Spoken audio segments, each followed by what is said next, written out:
이번에는 법인에서 발생하는 가지급금에 대한 영상입니다. 법인 가지급금 발생의 원인은 실로 여러 가지가 있습니다. 세법에서는 업무무관 자산 구입이나 업무무관 비용 처리에 대하여 회사와 특수관계자 간 거래를 가지급금으로 보고 있죠. 특수관계자는 회사에 영향력을 미칠 수 있는 최대주주 등이고 회사의 임원과 직원도 특수관계자입니다. 업종별로 다르지만 영업 리베이트 등 가지급 발생이 필연적인 회사가 있는데 건설회사나 제약회사 등이 리베이트가 발생하곤 합니다. 그리고 불법 외국인과 신용불량자를 고용하면서 현금 지급하고 비용 처리 안 된 인건비 역시 가지급금으로 남게 됩니다. 어떤 곳은 1년 매출의 절반가량이 가지급금으로 남아 있습니다. 총 자산에서 가지급금이 차지하는 비율이 높을수록 국세청의 세무조사 대상이 되죠.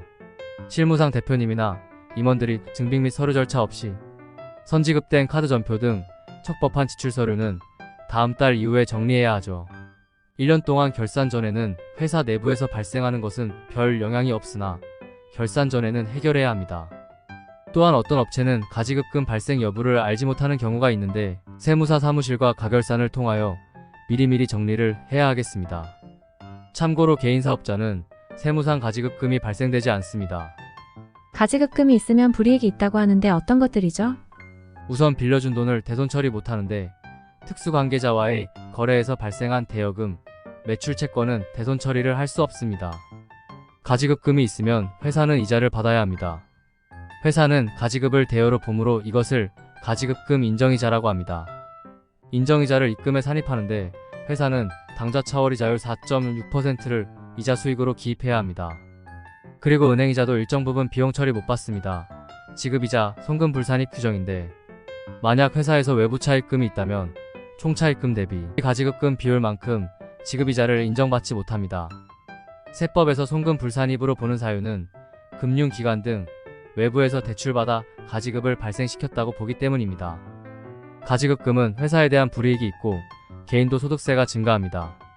가지급금으로 발생된 인정이자를 상환하지 못하면 대표님에게 불이익이 전가되는데 세무조정할 때 대표이사 상여로 처분됩니다. 대표자 상여는 월급과 합산되어 계산되므로 근로소득세가 가파르게 증가하게 됩니다. 가지급금은 회사 자금 조달에도 영향을 끼칩니다. 총 자산 대비 가지급금이 일정 비율 이상이면 금융기관으로부터 차입이 불가능합니다. 특히 신용보증기금 등 정책자금은 가지급 비율이 총 자산 대비 10%를 초과하면 진행하기 어렵습니다. 가지급금이 상속에도 문제를 발생한다고 하는데 맞는 내용인가요? 아주 좋은 질문입니다. 유고 전에 가지급금이 남아있다면 상속부채 이슈가 있습니다. 가지급금을 정리하지 못하고 사망하시는 경우는 가지급금은 대표님의 근로소득으로 과세됩니다. 이 경우 상속인은 엄청난 세금을 부담해야 하고 가지급으로 인하여 상속을 포기하거나 한정승인을 신청해야 하기도 합니다. 상속인이 가지급을 승계받으면 상속부채로 인정받아서 그나마 세금이 줄어듭니다. 상속부채로 인정받으려면 금융거래내역, 가지급금 회수노력, 퇴직금 지급 보류 등 여러가지 조치를 취해야 하겠습니다. 가지급금은 회사를 정리할 때도 처리해야 하죠. 청산 절차는 순자산가액 기준으로 법인에게는 청산법인세가, 주주들에게는 의제배당이 발생합니다. 가지급금은 청산시 순자산 가치를 높이므로 청산법인세와 의제배당 소득세가 증가합니다. 그러면 어떻게 가지급금을 해결하는 것이 좋을까요? 대표이사의 급여, 배당금, 퇴직금으로 가지급금을 정리합니다. 가지급금이 2억-3억 정도의 금액이라면 몇 년에 걸쳐서 정리할 수 있고 다른 것보다 비교적 안정적인 방법입니다. 대표이사 급여는 임원보수 규정 변경이라는 상법적 절차를 통하여 가지급금을 해결하는 방식입니다. 임원의 보수 규정은 급여, 상여, 퇴직금 등입니다. 임원보수 규정은 주주총회나 정관 및 정관에 위임된 규정에 따라야 합니다. 간혹 임원의 급여와 퇴직금을 이사회결의로 진행하는데 이는 나중에 송금 부인되고 세무조사와 가산세 대상이 되기도 합니다. 두 번째는 산업재산권인 특허권으로 가지급금을 정리하죠. 산업재산권 매매는 대표자 본인의 특허권을 회사에 판매를 하고 그 판매 대금으로 가지급금을 정리하는 방법이죠. 산업재산권인 특허권의 가치 산정에 문제가 있거나 한도를 초과한 경우 매매거래 자체를 인정받지 못합니다. 또한 대표자의 특허가 아니라 회사의 특허라면 역시 거래를 부인당합니다.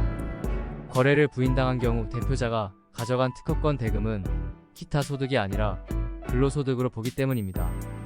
기타 소득에 대한 세율은 8.8% 원천 징수이지만 근로소득의 보통 40% 세율 구간에 해당됩니다.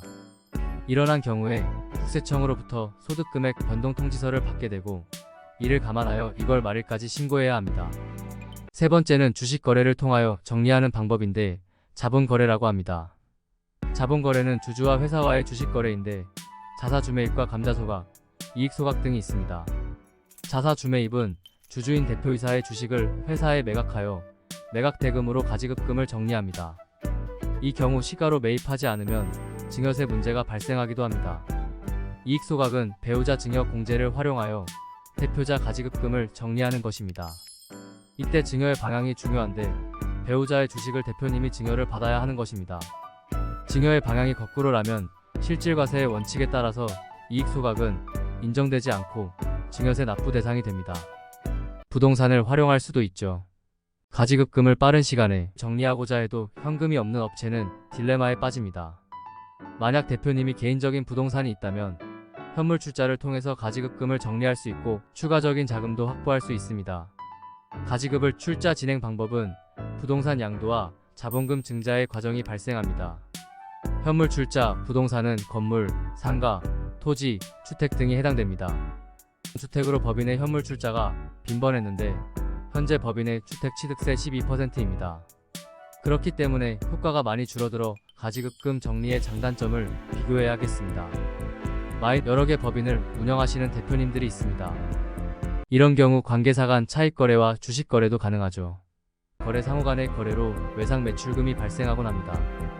하지만 특수관계자 회사 간 대여금이나 외상 매출금은 대손상각할 수 없고 대여금 채권의 처분 손실 역시 인정되지 않습니다.